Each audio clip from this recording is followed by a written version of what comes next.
ಇದು L T line ಒಳಗ horizontal method.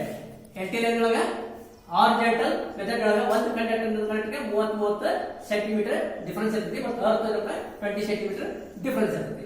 ಇನ್ನ ಈ ಇನ್ಸುಲೇಟರ್ ಕುಂದಿರ್ತಲ್ಲ ಇದ್ರ ಮೇಲೆ ಈ ಕ್ರಾಸ್ ಆರ್ಮ್ ಆಗಿ ಇನ್ಸುಲೇಟರ್ ಕುಂದಿರ್ತಲ್ಲ ಅದು ಈ ಎಂಡ್ ಲಿಂದ 8 ಸೆಂಟಿಮೀಟರ್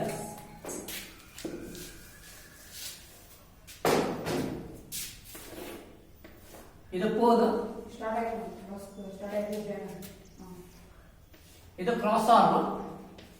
ಈ ಕ್ರಾಸ್ ಆರ್ಮ್ ಅಲ್ಲಿ ಇನ್ಸುಲೇಟರ್ ಅನ್ನು ಫಿಕ್ಸ್ ಮಾಡ್ತಾರಲ್ಲ ಎಲೆಕ್ಟ್ರಿಷಿಯನ್ ಅಪ್ಪಿಟ್ರು ಇಸ್ ಇನ್ಸುಲೇಟರ್.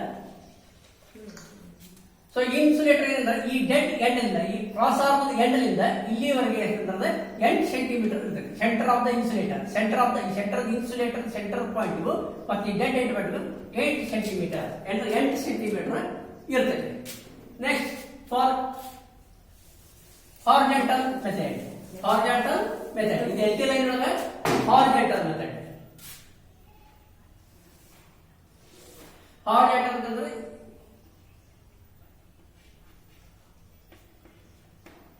ಈ ರೀತಿ ಹಾರಿಜಾಂಟಲ್ ಪೋಲ್ ಇರ್ತದೆ. ಸೆಂಟರ್ ಅಲ್ಲಿ ಈ ಕಡೆ ಲೈನ್ ಇರ್ತದೆ, ಈ ಕಡೆ ಲೈನ್ ಇರ್ತದೆ. ಸೊ ಇಲ್ಲಿಂದ ಇಲ್ಲಿಗೆ 45 ಸೆಂಟಿಮೀಟರ್ ಇಲ್ಲಿಂದ ಇಲ್ಲಿಗೆ ಅಪಾರ್ಟ್ ಫ್ರಮ್ ದ ಪೋಲ್ ಎಡ ಮತ್ತು ಬಲ ಬದಿಗೆ ನಾವು ಇನ್ಸುಲೇಟರ್ ಹಾಕಿ ಲೈನ್ ಆದಾಗ ಅಲ್ಲಿ ಡಿಫರೆನ್ಸ್ ಇರಬೇಕಂದ್ರೆ ಈ ಇನ್ಸುಲೇಟರ್ ಸೆಂಟರ್ಗೂ ಈ ಇನ್ಸುಲೇಟರ್ ಸೆಂಟರ್ಗೂ 45 ಸೆಂಟಿಮೀಟರ್ ಇರ್ತದೆ. ಮತ್ತೆ ಸಪೋಸ್ ಇದ್ರಾಗ ಇನ್ನೊಂದು ಕಂಡಕ್ಟರ್ಸ್ ಇಲ್ಲಿ ಹಾಕಬೇಕಂದ್ರೆ ಇಲ್ಲಿ ಇನ್ಸುಲೇಟರ್ ಸೊ ಇದು ಸೆಂಟಿಮೀಟರ್ ದಟ್ ಇಸ್ 30 ಸೆಂಟಿಮೀಟರ್. ಇಲ್ಲಿಂದ ಇಲ್ಲಿಗೆ 30 ಸೆಂಟಿಮೀಟರ್. ಅರ್ಥ ಆಗಿದೆ? ಇಲ್ಲಿ ಈ ಪೋಲ್ ಇದ್ರ ನಡುವೆ ಎಷ್ಟೈತಿ 45 ಸೆಂಟಿಮೀಟರ್. ಅಪ್ಪ ನೀವು ಒಂದು ಸೈಡ್ ಹಾಕಬೇಕಂದ್ರೆ ಅದಕ್ಕೆ ನಾವು ಸಪೋಸ್ ಒಂದು ಸೈಡ್ ಹಾಕಿದ್ರೆ ಇಲ್ಲಿ ಇರ್ತೈತಿ 30 centimetre. 30 centimetre but again this ಇದೊಂದು ಅಗೇನ್ 8 ಸೆಂಟಿಮೀಟರ್. ಈ ಪಾಯಿಂಟ್ ಇಂದ ಎಂಡ್ ಕ್ರಾಸ್ ಆರ್ಮ್ ಎಂಡ್ ಲಿಂದ ಮತ್ತು ಸೆಂಟರ್ ಇರ್ತೈತಿ 8 ಸೆಂಟಿಮೀಟರ್. ಅಂದ್ರೆ ನೀವು ಎಷ್ಟು ಅಂದ್ರೆ 8 ಸೆಂಟಿಮೀಟರ್ ಆಮೇಲೆ ಇಲ್ಲಿ ನಡುವೆ ಎಷ್ಟು 30 ಸೆಂಟಿಮೀಟರ್ ಕ್ಲಿಯರೆನ್ಸ್ ಇರಬೇಕು. ಒಂದ್ ಸೈಡ್ ಹೇಳ್ತೀರಿ ಕಂಡಕ್ಟರ್ ಎರಡು ಒಂದು ಸೈಡ್ ಇತ್ತಂದ್ರೆ ಹಾರಿಜಾಂಟಲ್ ಮೆಥಡ್ ಒಳಗೆ ಎರಡು ಒಂದು ಸೈಡ್ ಕಂಡಕ್ಟರ್ಸ್ ನಾವು ತಗೊಂಡಿದ್ದಂದ್ರೆ ಅಲ್ಲೇ ಕಂಡಕ್ಟರ್ ಕ್ಲಿಯರೆನ್ಸ್ 30 ಸೆಂಟಿಮೀಟರ್ ಎಂಡ್ ಲಿಂದ ಇನ್ಸುಲೇಟರ್ 8 ಸೆಂಟಿಮೀಟರ್. ಸಪೋಸ್ ಇದನ್ನ ಈ ಕಡೆ ತಗೊಳ್ಳೋದ್ರೆ ಎಂಡ್ ಈ ಕಡೆ ತಗೊಳಿದ್ರೆ ಸೊ ಅಲ್ಲಿ ಇಲ್ಲಿ ಡಿಸ್ಟೆನ್ಸ್ ಇರಬೇಕು 45 ಸೆಂಟಿಮೀಟರ್. ಈ ಕಡೆಯಿಂದ 8 ಈ ಕಡೆಯಿಂದ 8 ಈ ಸಿಸ್ಟಮ್ ಅಲ್ಲಿ ಇದು ಇರ್ತದೆ. ಅರ್ಥನಾ? Next testing line.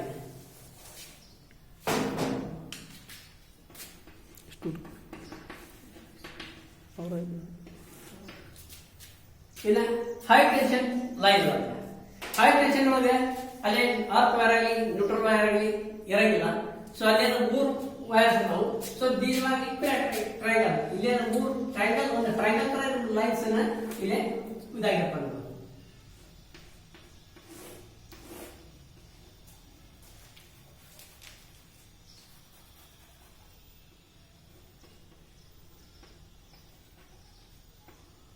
ಸೊ ಇದೊಂದೇ ಅಂದ್ರೆ ನಿಮ್ದು ಏನಂತಂದ್ರೆ ಅಲ್ಲೇ ಒಂದು ಟ್ರಯಾಂಗಲ್ ತರ ಕಾಣ್ತೈತಿ. ನೀವು ಟ್ರಾನ್ಸ್ಮಿಷನ್ ಡಿಸ್ಟ್ರಿಬ್ಯೂಟರ್ ನೋಡಿ ನಿಮ್ಗೆ ಗೊತ್ತಾಗ್ತೈತಿ. ಅಲ್ಲಿ ಏನಂದ್ರೆ ಒಂದು ಟ್ರಯಾಂಗಲ್ ತರ ಕ್ರಿಯೇಟ್ ಆಗಿರ್ತೈತಿ 1 ಮೀಟರ್. ಅಂದ್ರೆ ಎಲ್ಲ ಈ ಕಂಡಕ್ಟರ್ ಡಿಫರೆನ್ಸ್ 1 ಮೀಟರ್.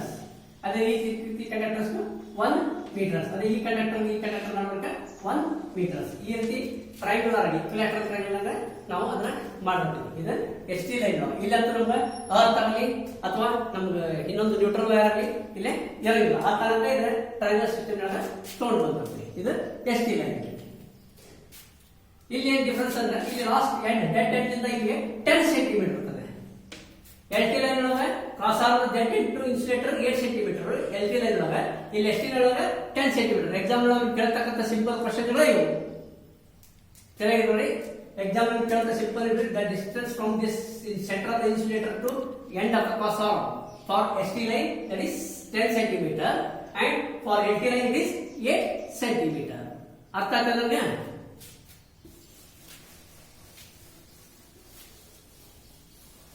ಫಾಸ್ಟ್ ಆಗ್ತದೆ ಹೇಳೋದಿಲ್ಲ. ಕರೆಕ್ಟ್.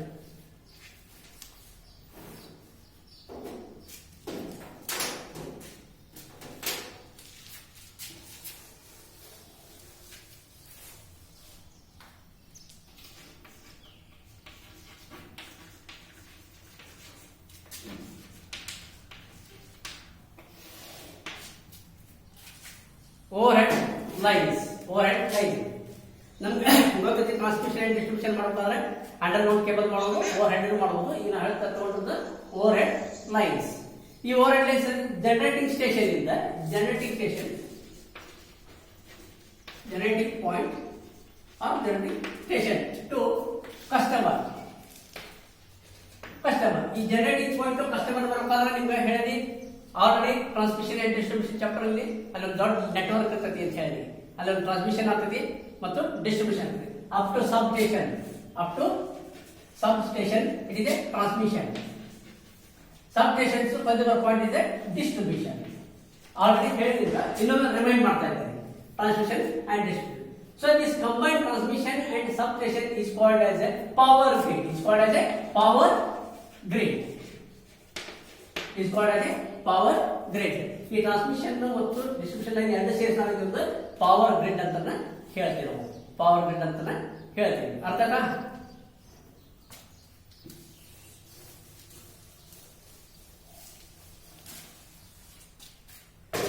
ಈಗ ನಾವು ಓವರ್ ಹೆಡ್ ಲೈನ್ಸ್ ಅನ್ನ ತಗೊಂಡು ಬರ್ತೇವೆ. ಈ ಓವರ್ ಹೆಡ್ ಲೈನ್ಸ್ ತರಬೇಕಾದ್ರೆ ನಾವು ಪ್ರಮುಖವಾದ ನಮ್ಮ ಅಂಶಗಳು ಬೇಕಾಗ್ತವೆ. ಏನು ಯಾವ ಪಾಯಿಂಟ್ಸ್ ಕಂಡಕ್ಟರ್.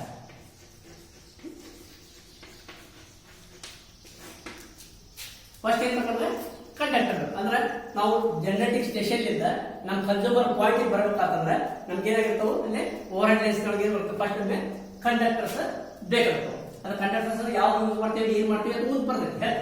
ನಮ್ಗೆ ಏನ್ ಬೇಕಾಗ್ತಿ first conductors. So this conductors carries the current from generating station to the consumer's point. ಇದು ಕಂಡಕ್ಟರ್ಸ್. ನೆಕ್ಸ್ಟ್ ಸಪೋಸ್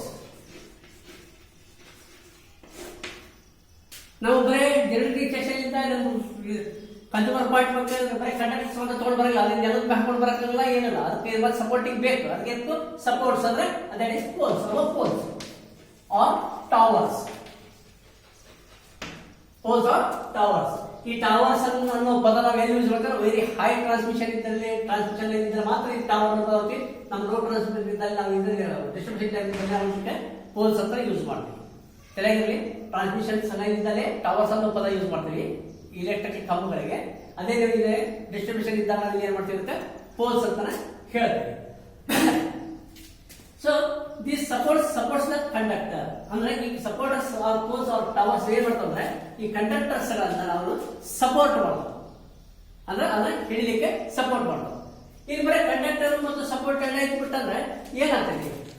ಅಕಸ್ಮಾತ್ ಕಂಡಕ್ಟರ್ ಸಪೋರ್ಟ್ ಆಗಿತ್ತಲ್ಲ ಸೀದಾ ಶಾಕ್ ಹೊಡ್ತೈತಿ, ಅಲ್ಲಿ ಅವರ್ ಆಗ್ತೈತಿ. ಹೌದಲ್ಲ? ಸೊ ನಾವೇನ್ ಮಾಡ್ತೀವಿ ಇಲ್ಲಿ ಮತ್ತೆ ಇನ್ಸುಲೇಟರ್ಸ್ ಯೂಸ್ ಮಾಡ್ತೀವಿ. ಏನ್ ಮಾಡ್ತೀವಿ? ಇನ್ಸುಲೇಟರ್ಸ್. ಆಲ್ರೆಡಿ ಗೇಟ್ ಅಲ್ಲಿ ಇನ್ಸುಲೇಟರ್ಸ್ ಎಲ್ಲ ಟೈಪ್ ಇನ್ಸುಲೇಟರ್ ಹೇಳ ಆ ಇನ್ಸುಲೇಟರ್ ಇಲ್ಲಿ ಯೂಸ್ ಮಾಡ್ತೀವಿ. ಸೊ ಮತ್ತೆ ಈ ಇನ್ಸುಲೇಟರ್ ಎಲ್ಲಿ ಯೂಸ್ ಮಾಡ್ತೀವಿ? ಪೋಲ್ಸ್ ಸಪೋರ್ಟ್ ಮಾಡ್ತೀವ?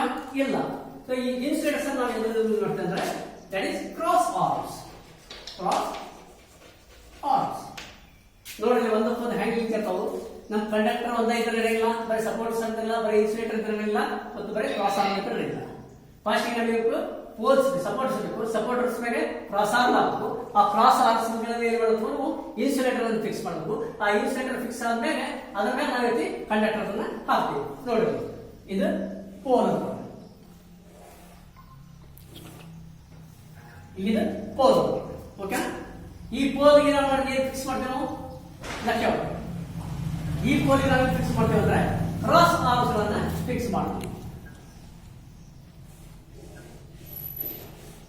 ಇದು ಪೋಲ್, ಇದು ಕ್ರಾಸ್ ಆರ್ಮ್. ಸೊ ಈ ಕ್ರಾಸ್ ಆರ್ಮ್ ನಾವು ಏನ್ ಮಾಡ್ತೀವಿ ಮಕ್ಕಳಿ ಇನ್ಸುಲೇಟರ್ ಅನ್ನ ಫಿಕ್ಸ್ ಮಾಡ್ತೀವಿ. ಬಂದ್ ಮಾಡಂತ ಮೈಕ್ ಬಂದ್ ಮಾಡಿ. ಯಾರು ಆನ್ ಮಾಡಿದ್ದು? ಅವ್ರ ಹೆಸರು ಹೇಳ್ಬಿಡ್ಬೇಕು.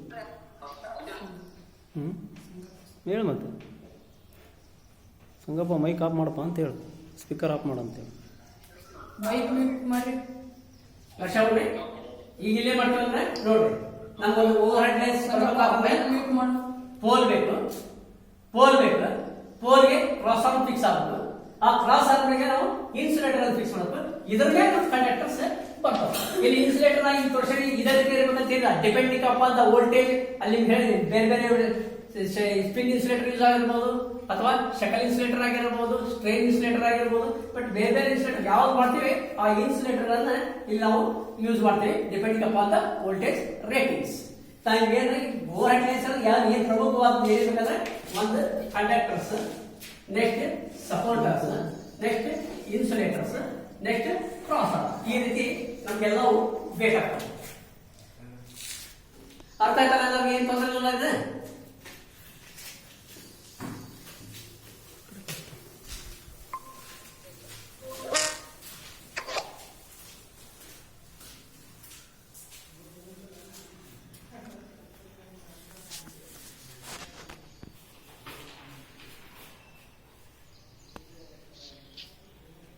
In the properties of the conductors, first,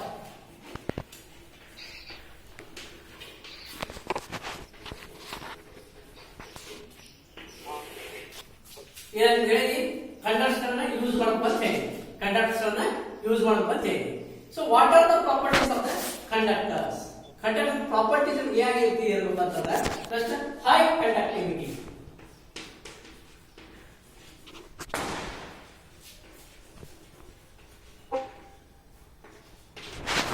High conductivity ಅಂದ್ರೆ ನೀವು transmission line over head line ಅಲ್ಲಿ ಕಂಡಕ್ಟರ್ ಅನ್ನು ತೋರಿಸ್ತೀವಿ. ಫಸ್ಟ್ ಕಂಡಕ್ಟರ್, ಆ ಕಂಡಕ್ಟರ್ ಏನ್ ಪ್ರಾಪರ್ಟೀಸ್ ಇರಬೇಕಂದ್ರೆ ಹೈ ಕಂಡಕ್ಟಿವಿಟಿ ಅಂದ್ರೆ ನಾವು ಕೊಟ್ಟಿರಂತ ಜನರೇಟಿಂಗ್ ಸ್ಟೇಷನ್ ಇಂದ ಕಳಿಸಿದಂತ ಎಲೆಕ್ಟ್ರಿಸಿಟಿ ಕಂಡಕ್ಷನ್ ಇರ್ತದೆ ವೆರಿ ಗುಡ್ ಕಂಡಕ್ಷನ್ ಆಗಿರಬೇಕು. ಅಂದ್ರೆ ನಮ್ಮ ಕನ್ಸ್ಯೂಮರ್ ಪಾರ್ಟಿಗೆ ಈಸಿಯಾಗಿ ಮುಟ್ಟುವಂತ ಒಂದು ರೆಸಿಸ್ಟಿವಿಟಿ ಇರಬೇಕು, ಆ ಕ್ಯಾರೆಕ್ಟರ್ ಇರಬೇಕು. ಅದರಲ್ಲಿ ಹೈ ಕಂಡಕ್ಟಿವಿಟಿ ಅಂತ ಹೇಳ್ತೀವಿ. ದೆನ್ ಹೈ ಟೆನ್ಸೈಲ್ ಸ್ಟ್ರೆಂತ್ ಇನ್ನೊಂದು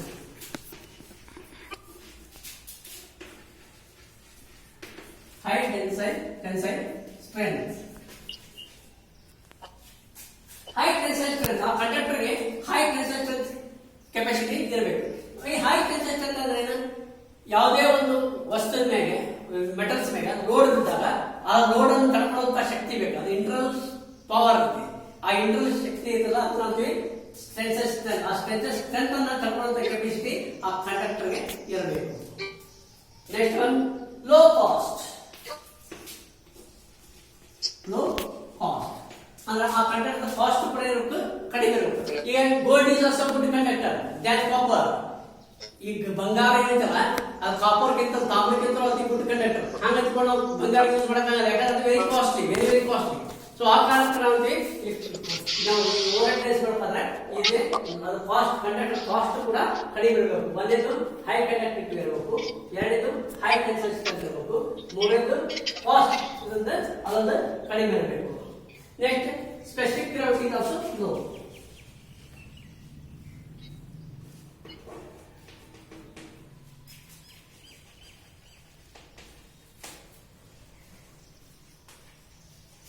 ಸ್ಪೆಸಿಫಿಕ್ ಗ್ರಾವಿಟಿ ಆಲ್ಸೋ ಲೋ. ಆ ಮೆಟಲ್ ದೇರ್ ಕಂಡಕ್ಟರ್ಸ್ ಯೂಸ್ ಮಾಡ್ತಾರ ಅದರ specific gravity also low. Specific gravity calculation science the ratio of the given material, volume of the given material, volume of the another material, that is specific gravity. So in our the properties of the conductor, one is the again high conductivity and high tensile strength, low cost and specific gravity. So each point ನಮಗೆ ಇಲ್ಲಿ ಬೇಕಾಗಿರುತ್ತೆ.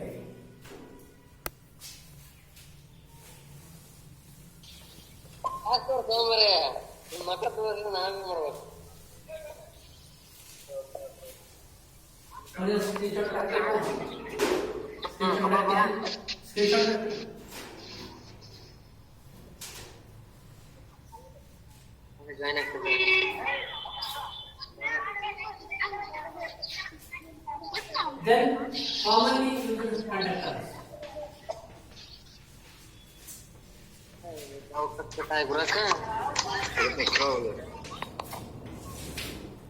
ನಾಳೆ ಈಗ conductors ಬೇಕು ಅಲ್ಲ, conductors ಬೇಕಾದ್ರೆ properties ಏನಂದ್ರೆ ಗೊತ್ತಾಯ್ತು.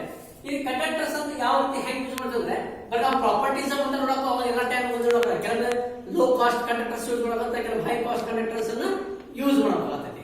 ಸೊ ಅಲ್ಲಿ ನಾವು ಆ ರೀತಿ according to the situation and circumference and the atmosphere ಇವೆಲ್ಲದರ ಮೇಲೆ ಡಿಪೆಂಡೆಂಟ್ ಆಗಿ ನಾವು ಕೆಲವೊಂದು ಕಂಡಕ್ಟರ್ಸ್ ಅನ್ನ ಯೂಸ್ ಮಾಡ್ಕೊತೀವಿ, ಚಾಯ್ಸ್ ಮಾಡ್ಕೊತೀವಿ. ಎಲ್ಲಾ ಕಡೆ ಒಂದೇ ಟೈಪ್ ಕಂಡಕ್ಟರ್ ಚಾಯ್ಸ್ ಮಾಡಬೇಕು ಅಂತ ರೂಲ್ಸ್ ಇರಲ್ಲ. Okay, the most commonly used is the copper. Copper ಅಂದ್ರೆ ನಿಮಗೆ ಎಲ್ಲರಿಗೂ ಅದರ ಬಗ್ಗೆ ಗೊತ್ತೈತಿ, ಯಾಕಂದ್ರೆ high conducting capacity, high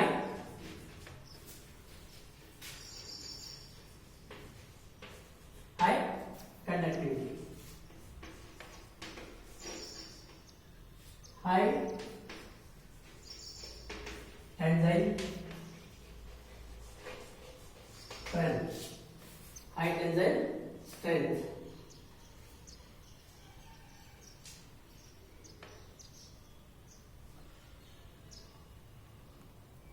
Next now, here is the hard drawn. Hard drawn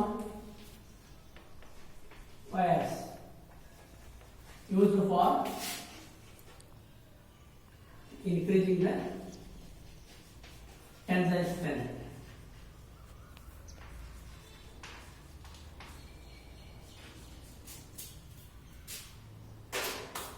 ಲಕ್ಷಾಂತರ ಕಾಮನ್ಲಿ ಇರುತ್ತೆ ಕಂಡಕ್ಟರ್ಸ್. ಅವ್ರು ಏನ್ ಮಾಡ್ತೀವಿ ಅಂದ್ರೆ ನಾವು ಆ ಕಂಡಕ್ಟರ್ಸ್ ಅನ್ನ ಯಾವ ರೀತಿ ಕಂಡಕ್ಟರ್ಸ್ ಯೂಸ್ ಮಾಡ್ತೀವಿ ಅಂದ್ರೆ ಅಲ್ಲಿ ಸರ್ಕಂಫರೆನ್ಸ್, ಸಿಚುವೇಶನ್, ವೋಲ್ಟೇಜ್ ಗ್ರೇಡಿಂಗ್ ಮತ್ತು ಅಲ್ಲಿ ಅಟ್ಮಾಸ್ಫಿಯರ್ ಇವೆಲ್ಲದರ ಮೇಲೆ ವೆದರ್ ಕಂಡೀಷನ್ಸ್ ಇವೆಲ್ಲದನ್ನು ನೋಡ್ಕೊಂಡು ನಾವು ಕಂಡಕ್ಟರ್ಸ್ ಅನ್ನ ಚಾಯ್ಸ್ ಮಾಡ್ಕೊತೀವಿ over.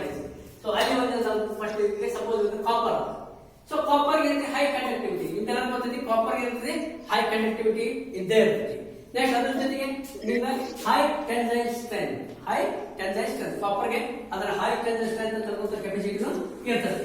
Then hard drawn wire used for increase the tensile strength. ನಾವು sometimes ಏನ್ ಮಾಡ್ತೀವಿ ಅಂದ್ರೆ hard drawn wire ಅನ್ನ ಯೂಸ್ ಮಾಡ್ತೀವಿ. ಈ hard drawn ಯೂಸ್ ಮಾಡೋದ್ರಿಂದ ಏನಿರುತ್ತೆ ಅದರ ಟೆನ್ಸೈಲ್ ಸ್ಟ್ರೆಂತ್ ಏನಾಗ್ತದೆ